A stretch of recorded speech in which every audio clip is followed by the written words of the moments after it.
اے جوش جنوں بیکار نہ رہ، کچھ خاک اڑا ویرانے کی، دیوانہ تو بننا مشکل ہے، صورت ہی بنا دیوانے کی۔ مطلب دیوانے تو نہیں بن سکتے ہیں مگر صورت ہی بنا دیوانے کی۔ اے جوش جنوں بیکار نہ رہ، کچھ خاک اڑا ویرانے کی۔ سچا عاشق رسول بننے کے لیے عزیزان محترم ہمیں بڑی محنتیں اور کوششیں کرنی پڑیں گی اور اس کے لیے قربانیاں بھی دینی پڑیں گی۔ ڈاکٹر اقبال نے کہا تھا، جب عشق سکھاتا ہے آداب خودآگاہی، کھلتے ہیں غلاموں پر اسرار شہنشاہی۔ اس کو سمجھانے کے لیے پورا 1 گھنٹہ چاہیے۔ جب عشق سکھاتا ہے آداب خودآگاہی، کھلتے ہیں غلاموں پر اسرار شہنشاہی، نہ امید نہ ہو ان سے اے رہبر فرزانہ، کم ہوش تو ہیں لیکن بے ذوق نہیں راہی۔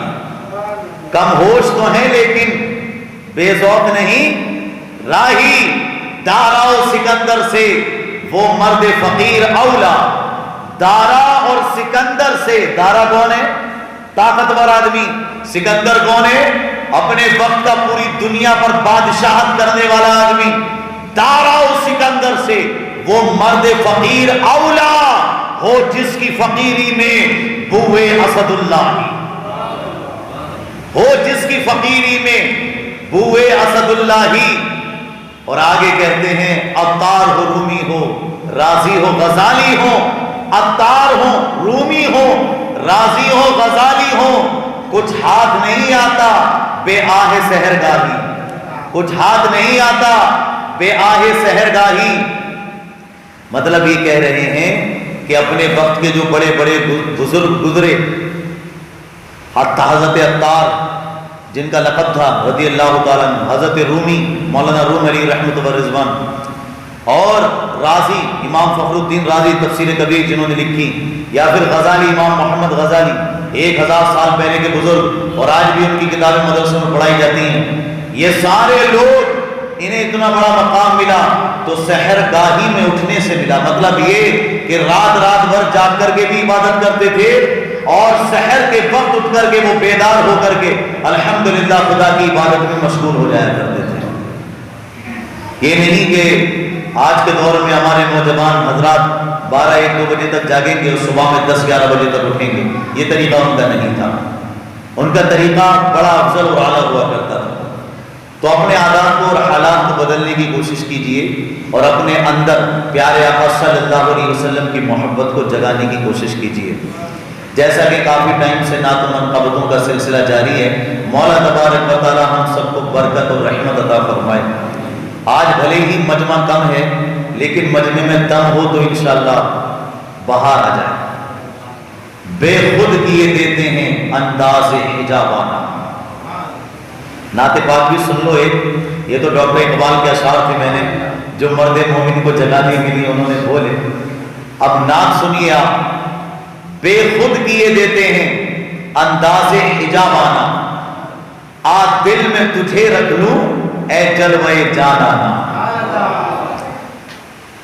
دل میں ان کو بسا لیا ہم نے، دل میں ان کو بسا لیا ہم نے، دل مدینہ بنا لیا ہم نے، دل مدینہ بنا لیا ہم نے۔ تو کہا آ دل میں تجھے رکھ لوں اے جلوے جانانہ۔ اور کیوں آنکھ ملائی تھی، کیوں آگ لگائی تھی، کیوں آگ ملائی تھی، کیوں آگ لگائی تھی، اب رخ کو چھپا بیٹھے کر کے مجھے دیوانہ۔ اللہ اکبر۔ عزیزان محترم دیکھیے، بعض اشعار ایسے ہوتے ہیں کہ جب بندہ دل سے لکھتا ہے تو پیارے آقا کا اسے دیدار ہو جایا کرتا ہے۔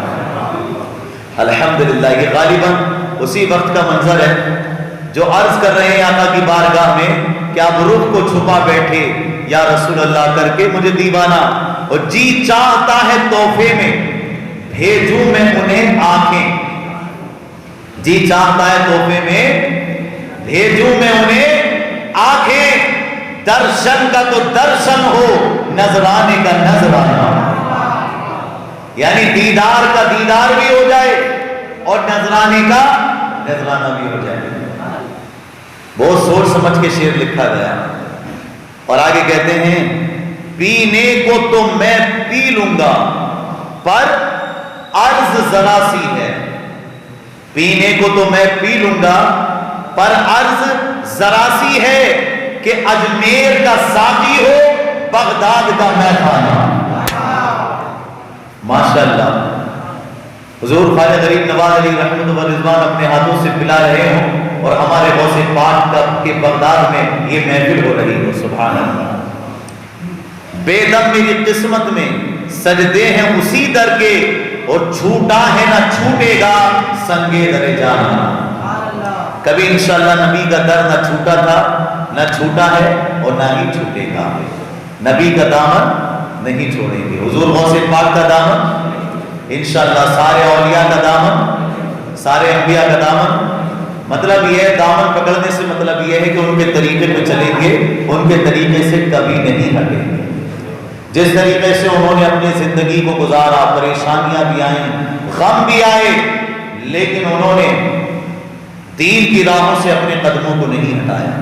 ہمیں بھی ایسا ہی کرنا ہے۔ ابھی دیکھیں آپ، دنیا کا بڑے سے بڑا غم جو آپ تصور میں لا سکتے ہیں، اس سے بھی زیادہ پریشانی پیارے آقا صلی اللہ علیہ وسلم کو دنیا میں آئی، مگر آپ نے کبھی رب کی بارگاہ میں شکوہ نہیں کیا، یہاں تک کہ فرمایا کہ جتنا میں تبلیغ دین کی راہ میں، اللہ کی راہ میں ستایا گیا، کسی نبی اور رسول کو اتنا نہیں ستایا گیا۔ بڑی بڑی آزمائشیں بھی آئیں سامنے۔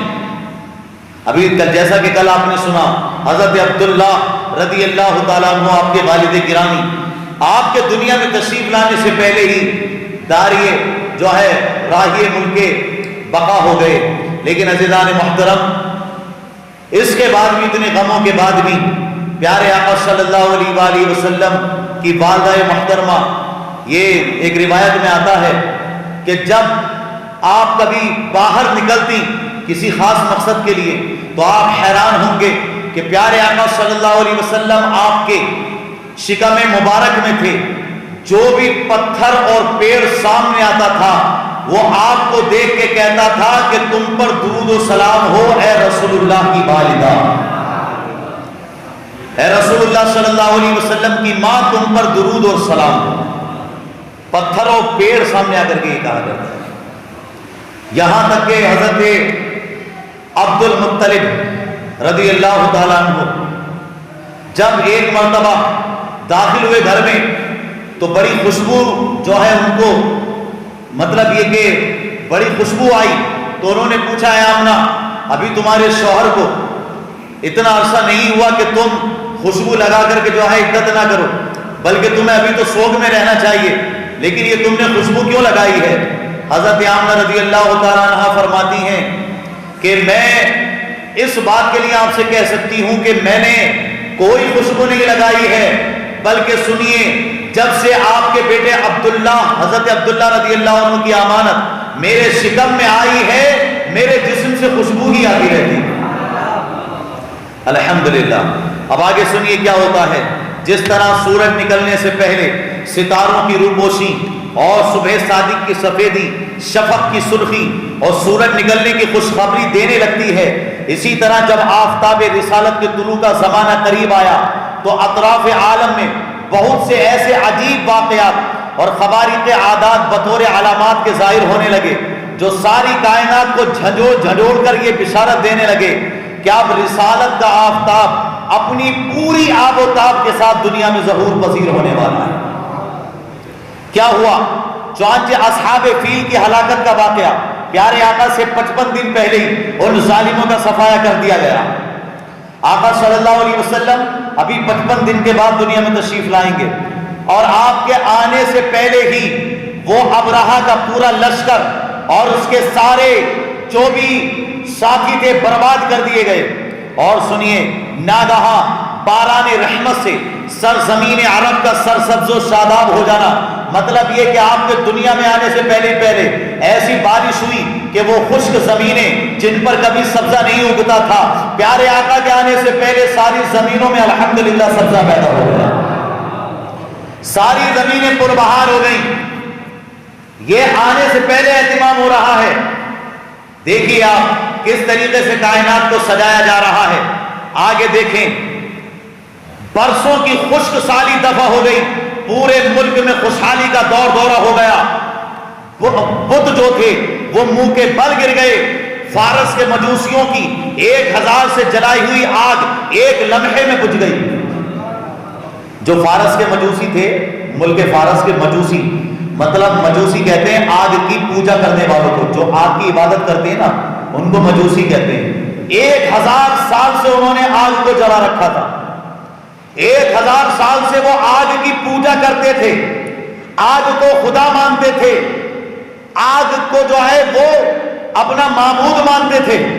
لیکن جب ہمارے آقا صلی اللہ علیہ وسلم دنیا میں تشریف لائے، آپ کے تشریف لانے سے پہلے ہی ایسا ان پر جو ہے عذاب نازل ہوا کہ عزیزان محترم وہ آگ جو ہے پل بھر میں بجھ گئی۔ الحمدللہ عزیزان محترم، کسرا کے محل میں زلزلہ آ گیا، اس کے 14 کنگورے منہدم ہو گئے۔ ہمدان اور قم کے درمیان 6 میل لمبے 6 میل چوڑے وہ حیرہ صحابہ کا یکایک بالکل خشک ہو جانا، یعنی اتنا بڑا دریا تھا وہ خشک ہو گیا۔ شام اور کوفے کے درمیان وادی سماوا کی خشک ندی کا اچانک جاری ہو جانا، ایک ندی تھی وہ جاری ہو گئی۔ حضور صلی اللہ علیہ وسلم کے والدہ کے بدن سے ایک ایسا نور نکلا کہ جس سے بصرہ کے محل روشن ہو گئے۔ یہ سب واقعات اسی سلسلے کی کڑیاں ہیں کہ جو حضور علیہ السلام کی تشریف آوری سے پہلے ہی مبشرات بن کر تمام عالم کو یہ خوشخبری دے رہی تھی کہ مبارک ہو وہ شہ پردے سے باہر آنے والا ہے، مبارک ہو وہ شہ پردے سے باہر آنے والا ہے، گدائی کو زمانہ جس کے در پہ آنے والا ہے، غلامی کو زمانہ جس کے در پہ آنے والا ہے، مبارک ہو وہ شہ پردے سے باہر آنے والا ہے۔ عزیزان محترم، یاد رکھیے پیارے آقا صلی اللہ تعالی علیہ وآلہ وسلم کے آنے سے پہلے کیا کیا واقعات ظہور پذیر ہوئے۔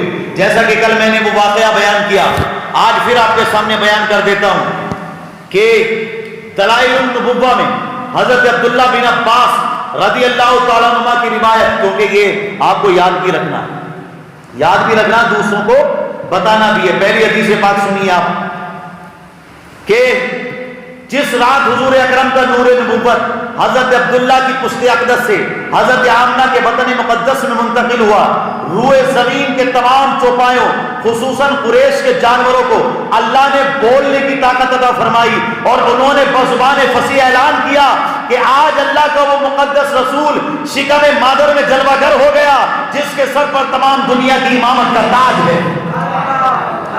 اور انہوں نے کہا کہ جس کے سر پر ساری دنیا کی امامت کا تاج ہے اور جو سارے عالم کو روشن کرنے والا چراغ ہے، مشرق کے جانوروں نے مغرب کے جانوروں کو بشارت دی، اسی طرح سمندروں اور دریاؤں کے جانوروں نے ایک دوسرے کو جو خوشخبری سنائی کہ حضرت ابو القاسم کی ولادت باسعادت کا وقت قریب آ گیا۔ سبحان اللہ سبحان اللہ۔ عزیزان محترم دیکھیں، جانور ایک دوسرے کو خوشخبری دے رہے ہیں۔ جزاک اللہ خیر، اللہ برکتیں رحمتیں عزتیں رفتیں عطا فرمائے۔ عزیزان محترم، اللہ اور رسول کے نام پر دی جانے والی دولت کبھی کم نہیں ہوتی، الحمدللہ۔ خطیب بغدادی نے، اب آپ سنیے، خطیب بغدادی نے اپنی سند کے ساتھ یہ حدیث روایت کی ہے کہ حضور صلی اللہ علیہ وسلم کی والدہ ماجدہ حضرت بی بی آمنہ نے فرمایا کہ جب حضور اقدس پیدا ہوئے تو میں نے دیکھا کہ ایک بہت بڑی بدلی آئی، یعنی بادل آیا جس میں روشنی کے ساتھ گھوڑوں کے ہنہنانے اور پرندوں کے اڑنے کی آواز تھی اور کچھ انسانوں کی بولیاں بھی سنائی دیتی تھی۔ پھر ایک دم حضور میرے سامنے سے غائب ہو گئے اور میں نے سنا کہ ایک اعلان کرنے والا اعلان کر رہا ہے کہ محمد صلی اللہ علیہ وسلم کو مشرق اور مغرب میں گشت کراؤ اور ان کو سمندروں کی بھی سیر کراؤ تاکہ تمام کائنات کو ان کا نام، ان کا حلیہ اور ان کی صفت معلوم ہو جائے۔ سبحان اللہ، آپ غور کریں، یہ اعلان ہو رہا ہے۔ جزاک اللہ خیر، اللہ برکت و رحمت عطا فرمائے۔ عزیزان محترم آپ غور کریں، بتایا کہ ان کو سمندروں کی سیر کراؤ اور تمام کائنات کو ان کا نام بتاؤ، ان کا حلیہ بتاؤ اور ان کی صفت کو بتاؤ، اور ان کو تمام جاندار مخلوق یعنی جن و انس، ملائکہ اور چرندوں پرندوں کے سامنے پیش کرو اور سنو، انہیں حضرت آدم علیہ السلام کی صورت عطا کرو۔ تمام نبیوں اور رسولوں کے پاس کمال تھا، حضرت آدم علیہ السلام کی صورت ہو وہ کمال کی صورت تھی، حضرت داؤد علیہ السلام کی آواز ہو کمال کی آواز تھی، حضرت یوسف علیہ السلام کا حسن ہو کمال کا حسن تھا، تمام انبیاء آئے، لیکن سنو یہ ہمارے نبی ہیں جن کو اللہ نے تمام نبیوں کی صفتیں عطا فرمائی۔ اب ہر جملے پہ میں آپ سے سبحان اللہ سننا چاہتا ہوں، سنیے، اللہ نے فرمایا کہ انہیں حضرت آدم علیہ السلام کی صورت عطا کرو، کہا انہیں حضرت شیس علیہ السلام کی معرفت عطا کرو، آگے کہا انہیں حضرت نوح علیہ السلام کی شجاعت عطا کرو، حضرت ابراہیم علیہ السلام کی خلت عطا کرو، حضرت اسماعیل علیہ السلام کی زبان عطا کرو، حضرت اسحاق علیہ السلام کی رضا عطا کرو، حضرت صالح علیہ السلام کی فصاحت عطا کرو، حضرت لوط علیہ السلام کی حکمت عطا کرو، حضرت یعقوب علیہ السلام کی بشارت عطا کرو، حضرت موسیٰ علیہ السلام کی شدت عطا کرو، حضرت ایوب علیہ السلام کا صبر عطا کرو، حضرت یونس علیہ السلام کی طاعت عطا کرو، حضرت یوسف علیہ السلام کا جہاد عطا کرو، حضرت داؤد علیہ السلام کی آواز عطا کرو، حضرت دانیال علیہ السلام کی محبت عطا کرو، حضرت الیاس علیہ السلام کا وقار عطا کرو، حضرت یحییٰ علیہ السلام کی عصمت عطا کرو، اور حضرت عیسیٰ علیہ السلام کا زہد عطا کرو۔ تمام نبیوں میں جو خوبیاں تھی، کمال تھے، فرمایا میرے محمد کو سب عطا کرو، صلی اللہ تعالی علی محمد صلی اللہ تعالی علیہ وآلہ وسلم۔ جزاک اللہ خیر، اللہ برکت رحمتیں عزتیں عطا فرمائے، الحمدللہ اللہ برکت و رحمت عطا فرمائے۔ عزیزان محترم آپ غور کرو، یہ ہمارے آقا صلی اللہ علیہ وسلم کی شان ہے کہ دیکھیں آپ کہ اللہ نے فرمایا کہ تمام پیغمبروں کے کمالات اور اخلاق حسنہ سے میرے حبیب کو مزین کر دو۔ عزیزان محترم تمام نبیوں کے اخلاق سے اور جو ان کی صفات تھی ان سے مزین ہمارے آقا کو کیا گیا۔ یاد رکھیے، حضرت عیسیٰ علیہ السلام آئے تو چند معجزے لے کر آئے، حضرت موسیٰ علیہ السلام آئے تو چند معجزے لے کر کے آئے، حضرت یعقوب علیہ السلام آئے تو چند معجزات لے کر کے آئے، اگر حضرت یوسف علیہ السلام آئے تو تھوڑے معجزے لے کر آئے، لیکن ہمارے آقا آئے تو سر سے لے کے پیر تک معجزہ بن کے آئے۔ الحمدللہ اللہ نے سر سے لے کے پیر تک انہیں معجزہ بنا کر کے بھیجا۔ یاد رکھیے، اس کے بعد وہ بادل چھٹ گیا، پھر حضرت آمنہ کہتی ہیں کہ میں نے دیکھا کہ آپ ریشم کے سبز کپڑے میں لپٹے ہوئے ہیں، سبحان اللہ، اور اس کپڑے سے پانی ٹپک رہا ہے، اور کوئی منادی یعنی اعلان کرنے والا یہ اعلان کر رہا ہے کہ واہ واہ کیا خوب، محمد کو پوری دنیا پر قبضہ دے دیا گیا صلی اللہ تعالی علیہ وسلم۔ کوئی اعلان کرنے والا یہ اعلان کر رہا ہے کہ رسول اللہ کو پوری دنیا پر قبضہ دے دیا گیا، اور کائنات عالم کی کوئی چیز باقی نہ رہی جو ان کے قبضہ اقتدار و غلبہ بعد میں نہ ہو، یعنی سب کچھ ان کے قبضے میں آ گیا۔ اب وہ کہتی ہیں حضرت آمنہ رضی اللہ تعالیٰ عنہا، میں نے چہرے انور کو دیکھا، پیارے آقا کے چہرے انور کو دیکھا تو 14ویں کے چاند کی طرح چمک رہا تھا۔ عزیزان محترم ہمارے لیے تو پیارے آقا صلی اللہ علیہ وسلم ہے، حضرت آمنہ کے لیے تو ان کے بیٹے ہیں۔ وہ بتاتی ہیں کہ میں نے دیکھا تو کیا دیکھا کہ آپ کا چہرہ چاند کی طرح چمک رہا ہے، اور آپ کے بدن سے پاکیزہ مشک کی خوشبو آ رہی ہے، سبحان اللہ۔ آگے سنیے، وہ کہتی ہیں پھر 3 شخص نظر آئے، ایک کے ہاتھ میں چاندی کا لوٹا، دوسرے کے ہاتھ میں سب زمرد کا تشت، تیسرے کے ہاتھ میں ایک چمکدار انگوٹھی تھی، چمکدار انگوٹھی تھی۔ انگوٹھی کو 7 مرتبہ دھویا گیا، اور 7 مرتبہ دھو کر اس نے حضور صلی اللہ علیہ وسلم کے دونوں شانوں کے درمیان مہر نبوت لگا دی گئی، سبحان اللہ۔ عزیزان محترم پھر آپ فرماتی ہیں حضرت آمنہ رضی اللہ تعالیٰ عنہ کہ پھر حضور صلی اللہ علیہ وسلم کو ریشمی کپڑے میں لپیٹ کر اٹھایا، اور ایک لمحے کے بعد مجھے سپرد کر دیا، سبحان اللہ، یہ ہمارے آقا صلی اللہ تعالی علیہ وسلم کی مبارک شان دیکھیں آپ عزیزان محترم۔ پیارے آقا صلی اللہ علیہ وسلم اصحاب فیل سے 55 دن کے بعد 12 ربیع الاول مطابق 20 اپریل 571 عیسوی کو آپ کی ولادت با سعادت کی تاریخ ہے۔ اس دنیا میں آپ تشریف لاتے ہیں۔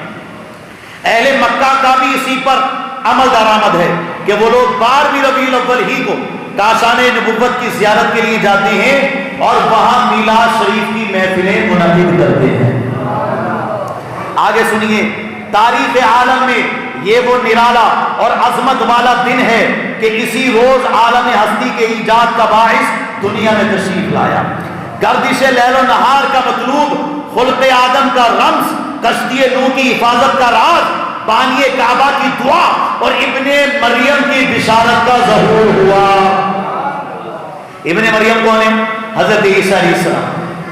انہوں نے بشارت دی تھی نا کہ وہ نبی آنے والے ہیں، اپنے حواریوں سے بھی کہا تھا آپ نے thereafter I will not talk much with you for the prince of this world comes and hath nothing in me۔ حضرت عیسیٰ علیہ السلام نے کہا thereafter I will not talk much with you۔ آپ کہتے ہیں کہ اے میرے حواریوں، میرے ساتھیوں، اب میں تم سے زیادہ دنوں تک بات نہیں کر سکتا for the prince of this world، کیونکہ اب اس دنیا کا بادشاہ شہزادہ تشریف لانے والا ہے۔ اس دنیا کا شہزادہ تشریف لانے والا ہے۔ and hath nothing in me، مجھ میں ان کے جیسا کمال نہیں ہے۔ حضرت عیسیٰ علیہ السلام کہتے ہیں مجھ میں ان کے جیسا کمال نہیں ہے۔ دیکھ رہے ہیں آپ عزیزان محترم، بات آئی تو میں نے آپ کو آپ کے سامنے وہ بات رکھ دی۔ فی الحال سنیے، حضرت عیسیٰ علیہ السلام کی بشارت ہے ہمارے آقا، کائنات کے وجود کے الجھے ہوئے گیسوں کو سنوارنے والا، سبحان اللہ، کائنات کے الجھے ہوئے گیسوں کو سنوارنے والا۔ کوئی بھی جملہ اتنی جلدی نہیں بولوں گا کہ سمجھ میں نہیں آئے، اگر جلدی بول بھی دوں گا تو بعد میں بیان کروں گا تاکہ ہر بات سمجھ میں آ جائے۔ عزیزان محترم، کائنات وجود کے الجھے ہوئے گیسوں کو یعنی بالوں کو سنوارنے والا، تمام جہان کے بگڑے نظاموں کو سدھارنے والا، سبحان اللہ، کون ہے؟ کسی نے کیا خوب کہا، وہ نبیوں میں رحمت لقب پانے والا، وہ نبیوں میں رحمت لقب پانے والا، مرادیں غریبوں کی برلانے والا، مرادیں غریبوں کی برلانے والا، اور مصیبت میں غیروں کے کام آنے والا، مصیبت میں غیروں کے کام آنے والا، اور وہ اپنے پرائے کا غم کھانے والا، وہ اپنے پرائے کا غم کھانے والا، فقیروں کا مابا، ضعیفوں کا ملجا، ارے یتیموں کا والی، غلاموں کا مولا۔ عزیزان محترم، یہ ہمارے آقا کی شان، سند الاصفیاء و اشرف الانبیاء، احمد مجتبی محمد مصطفیٰ صلی اللہ علیہ وسلم عالم وجود میں رونق افروز ہوئے، پاکیزہ بدن، ناف بریدہ، ختنہ کیے ہوئے، خوشبو میں بسے ہوئے، حالت سجدہ میں مکہ مکرمہ کی مقدس سرزمین میں اپنے والد مسجد کے مکان کے اندر آپ پیدا ہوئے۔ الحمدللہ۔ عزیزان محترم، اب یہ دیکھیے آپ، کیونکہ والد صاحب کا تو پہلے انتقال ہو چکا ہے، تو اب جب بیٹا پیدا ہوتا ہے تو سب سے پہلے باپ ہی کو بلایا جاتا ہے، لیکن اب والد صاحب کہاں تھے؟ عزیزان محترم، باپ کہاں تھے جو بلائے جاتے اور اپنے نونہال کو دیکھ کر نہال ہوتے؟ وہ تو پہلے ہی وفات پا چکے تھے، دادا بلائے گئے۔ حضرت عبد المطلب جو اس وقت طواف کعبہ میں مشغول تھے، ان کو بتایا گیا کہ ایسے ایسے آپ کے یہاں پوتا تشریف لایا ہے۔ خوشخبری سن کر دادا عبد المطلب خوش خوش حرم کعبہ سے اپنے گھر آئے اور والہانہ جوش محبت میں اپنے پودے کو کلیجے سے لگا لیا، سبحان اللہ۔ پھر کعبے میں لے جا کر خیر و برکت کی دعا مانگی اور محمد نام رکھا، سبحان اللہ۔ یہ محمد آپ کے دادا نے نام رکھا۔ آپ کے چچا ابو لہب کی لونڈی سویبہ خوشی میں دوڑتی ہوئی گئی اور ابو لہب کو بھتیجا پیدا ہونے کی خوشخبری دی۔ ابو لہب چچا تھا، اس کو خوشخبری دی تو اس نے اس خوشی میں شہادت کی انگلی کے اشارے سے سبیبہ کو آزاد کر دیا. کیا سمجھ کے آزاد کیا؟ اپنا بھتیجا سمجھ کے آزاد کر دیا، جس کا ثمرہ یعنی پھل ابو لہب کو یہ ملا کہ اس کی موت کے بعد اس کے گھر والوں نے اس کو خواب میں دیکھا اور حال پوچھا کہ کیا حال ہے. تو جانتے ہو اس نے کیا کہا؟ ابو لہب نے کہا کہ تم سے جدا ہونے کے بعد مجھے کوئی بھی بھلائی نہیں پہنچی، نہ کچھ کھانے پینے کو صحیح سے ملا، بلکہ عذاب میں گرفتار رہتا ہوں. لیکن ہاں، جس انگلی سے محمد صلی اللہ علیہ وسلم کے پیدا ہونے کی خوشی میں میں نے اپنی لونی سبیبہ کو آزاد کیا تھا، اس انگلی سے مجھے پانی پلا دیا جاتا ہے. آپ دیکھ رہے ہیں آپ عزیزان محترم، انگلی کے ذریعے سے اسے جہاں آزاد ہو رہا ہے وہاں بھی اس کو اس نیکی کا اجر ملتا ہے. غور کیجیے آپ، عید میلاد النبی پہ خوشی منانا کتنا بڑا اجر و ثواب ہے. میلاد النبی مطلب نبی صلی اللہ علیہ وسلم کی پیدائش، اس پر خوشی منانا. ابو لہب جو کافر ہے، ظالم ہے، قرآن کی پوری سورت اس کے خلاف نازل ہوئی ہے، اس کو بھی نبی کی پیدائش پر خوشی منانے کا جو ہے اجر دیا جاتا ہے.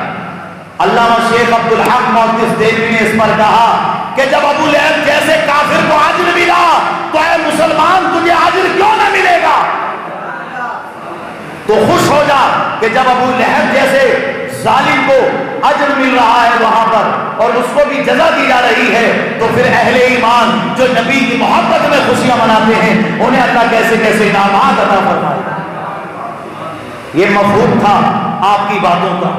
علامہ شیخ عبدالحق محدث دہلوی نے یہ بات فرمائی. عزیزان محترم، باتیں بہت سی ہیں، انشاءاللہ رب العالمین آپ کے سامنے اور بعد میں بتائی جائیں گی، اور آپ جانیں گے کہ کس طریقے سے اللہ رب العالمین نے اپنے حبیب کو شان عطا فرمائی. اور آگے کے واقعات انشاءاللہ پھر کل بیان ہوں گے. میں دعا کرتا ہوں مولا تبارک و تعالی ہمیں پیارے آقا کی سچی محبت میں جو ہے زندہ رہنے کی اللہ توفیق عطا فرمائے، بروز قیامت آپ کی شفاعت نصیب فرمائے، اور یہ واقعات سن کر دوسروں کو بتانے کا اللہ ہمیں جذبہ عطا فرمائے.